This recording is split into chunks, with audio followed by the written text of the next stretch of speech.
the insect that runs the world. If bees disappeared tomorrow, most of the food on your plate would follow. That is not a metaphor. That is ecology. Bees are responsible for pollinating a significant portion of the plants that feed the entire human population. Without them, the chain breaks. Crops fail. Ecosystems collapse. The silence after them would be louder than most people imagine. But here is what most people don't know: bee is not one thing. There are over 20,000 known species of bees on Earth, and they are wildly different from each other. Some build hives. Some live alone. Some produce honey. Some never do. Some are almost invisible. Some are larger than a human thumb. The honeybee you picture when someone says the word bee is just one character in a much stranger story. This is that story. Honeybee. The one everyone knows and almost no one fully understands. Start with the familiar one. The honeybee is the most recognized insect on Earth. Yellow and black, social, hive-building, honey-producing. It shows up on packaging, in cartoons, in school textbooks, and in almost every conversation about nature. And yet most people do not know how it actually works.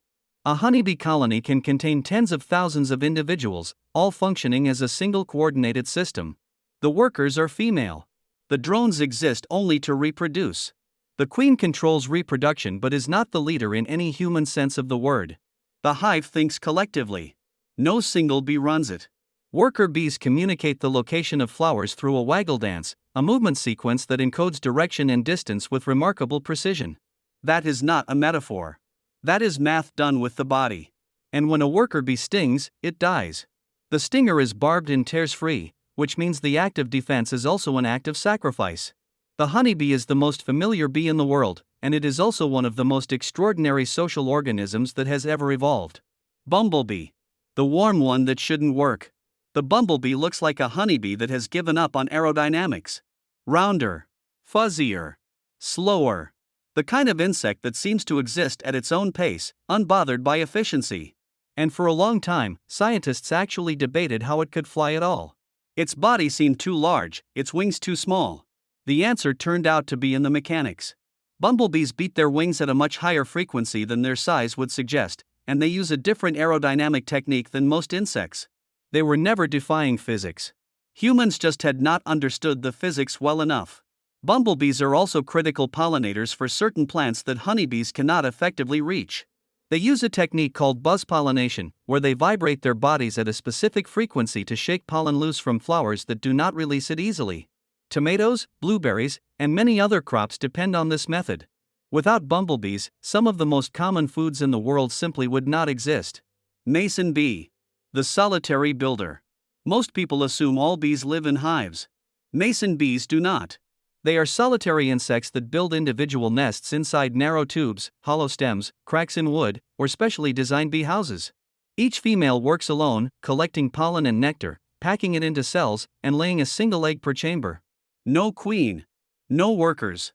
No collective system. Just one bee, doing everything alone. That independence makes mason bees surprisingly efficient pollinators.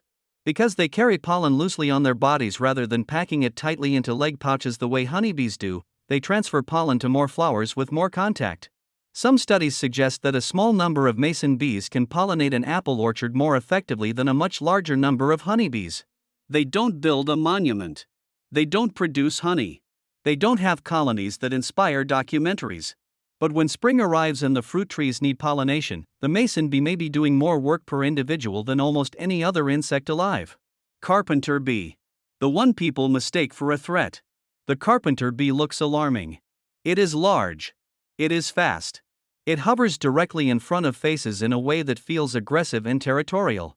People who encounter them near wooden porches or deck railings often panic. But here is the contrast. Male carpenter bees cannot sting. They have no stinger at all. The hovering, the diving, the apparent aggression is entirely defensive theater. The male bee is performing a threat it cannot back up. It has no weapon. Female carpenter bees can sting, but they are docile and rarely do so. The intimidating bee is unarmed. The armed one is uninterested in using its weapon. Carpenter bees are also remarkable for a different reason. They build their nests by drilling into solid wood. That loud mechanical sound coming from a porch beam is not damage being done by accident. It is a bee making a home with its own body as the tool. Each tunnel can be precise, clean, and divided into separate chambers for individual eggs. They are not destroying your porch out of aggression. They are building their family in the only material they know how to work with. Sweat bee. The tiny one drawn to your skin. Sweat bees are small enough to go almost unnoticed. They are often metallic green, copper, or gold, which makes them look more like living jewelry than insects. A person can walk through a field and never realize dozens of them are nearby. But they are drawn to human sweat. The salts and moisture in perspiration are a resource they actively seek. If you have ever felt a tiny insect land on your arm on a warm day and wondered what it was, there is a good chance it was a sweat bee, quietly collecting what it needed and moving on. Most people never notice them. Most ecosystems could not function without them. Sweat bees are among the most diverse groups of bees in the world, with thousands of species spread across almost every continent. They pollinate a wide range of wildflowers and crops, and they do it without demanding attention. They are proof that the most important work in nature is often done by the things you overlook. Leafcutter bee. The architect with a sharp edge. If you have ever noticed clean, perfectly circular holes cut from the edges of leaves in your garden, you are looking at the work of a leafcutter bee. Not damage. Not disease.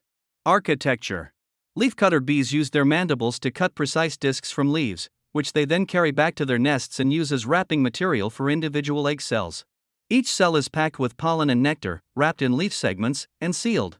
The precision of the cuts is remarkable. The circles are not ragged or irregular. They are clean, curved, and consistent, because the bee is using its body as a compass. And like mason bees, leafcutter bees work alone. There is no colony directing them, no collective memory being shared. Each individual bee knows exactly what to do, how to cut, and how to build, without being taught by anyone.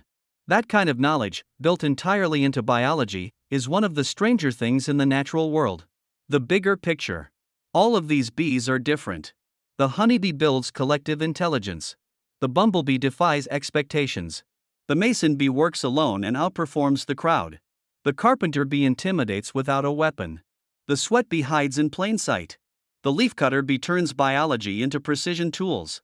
Different strategies. Different bodies. Different roles. But they all share something that matters more than honey or hives. They move pollen from flower to flower, and in doing so, they keep the living world alive. That is not poetry. That is function. And function this important, done quietly, without recognition, across 20,000 species, on every continent except Antarctica, is the kind of thing that should change how you look at the next small insect that lands on your sleeve. We tend to see bees as background. A hum in the garden. A nuisance near a picnic table. Something to wave away. But the background is what holds everything else together.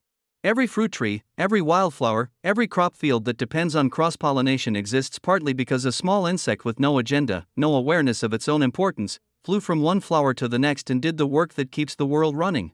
That is what makes bees fascinating. Not just the honey. Not just the hive. But the fact that something so small carries so much of the weight of life without ever knowing it. Leave a comment with the bee that surprised you most: the dancing honeybee, the vibrating bumblebee, the lone mason bee, the unarmed carpenter, the invisible sweat bee, or the leafcutter with precision built into its jaw. Subscribe for more nature stories that start simple and end somewhere you did not expect. Bees do not need you to notice them. But the world works better when you do.